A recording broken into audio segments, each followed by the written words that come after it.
Нет предела творчеству. В столице Коми прошел гала-концерт конкурса ветеранских организаций республики. Он организован в рамках региональной программы Республики «Активное долголетие». Всего участвовали более 200 человек – солисты, дуэты и коллективы. О нестареющих душой расскажет Анастасия Тюрнина. Самодельные веточки рябины из фетра и папье-маше, разукрашенные кокошники и шикарные рябиновые бусы. Каждая участница коллектива «Гренис» из Сыктывкара аксессуары и наряды для номера смастерила сама. Мы подтягиваемся. Каждый конкурс – это вообще выше на одну ступень.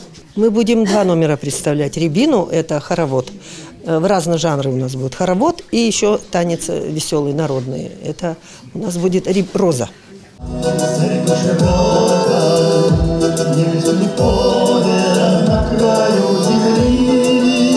На сцене дуэт из Печоры «Мы деревенские». Николай Чупров родом из Усть-Цильмы, Александр Курочкин из Помозина. Вместе они поют уже больше четверти века.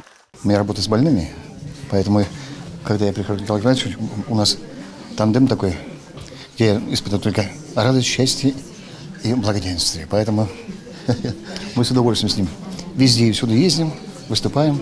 Сегодня на сцене лишь победители конкурса «Нет предела творчеству». И его правда нет. Муниципальный этап, а это концерты в 17 городах и районах Коми, проходили с апреля по октябрь. Участники представляли на суд жюри выступления по 4 номинациям: вокальное и инструментальное исполнительство, хореография, художественное слово.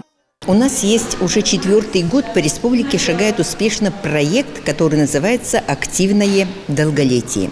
И для того, чтобы создавать хорошее настроение, продлить жизнь, вовлечь их в культурно-досуговую, спортивную деятельность, и мы, Республиканский совет ветеранов, взяли на себя такие обязательства.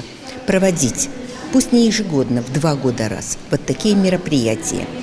Вот как конкурс, как спортивный фестиваль, как туристические походы, для того, чтобы именно сплотить ветеранские организации, для того, чтобы создать хорошее настроение, ну и, соответственно, повысить качество жизни.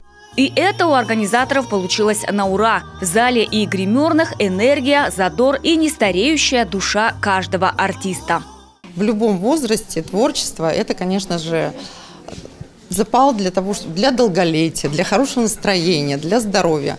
И мы рады, что на этом конкурсе такое количество коллег. И есть представлены все жанры, и бальные танцы, и народные танцы, вокал. Здорово, что собирают с республики представителей различных видов творчества, потому что люди общаются, люди в этом находят поддержку и желание к дальнейшему творчеству. Это прям здорово, правда. Девушки не первый раз побеждают в республиканском конкурсе. Региональная программа «Активное долголетие» входит в стратегию действий в интересах граждан старшего поколения в Российской Федерации до 2025 года. А этот конкурс создал все условия для творческой самореализации, сохранения и передачи традиционных ценностей людей старшего возраста молодому поколению. Анастасия Тюрнина, Олег Костромин, телеканал «Юрган».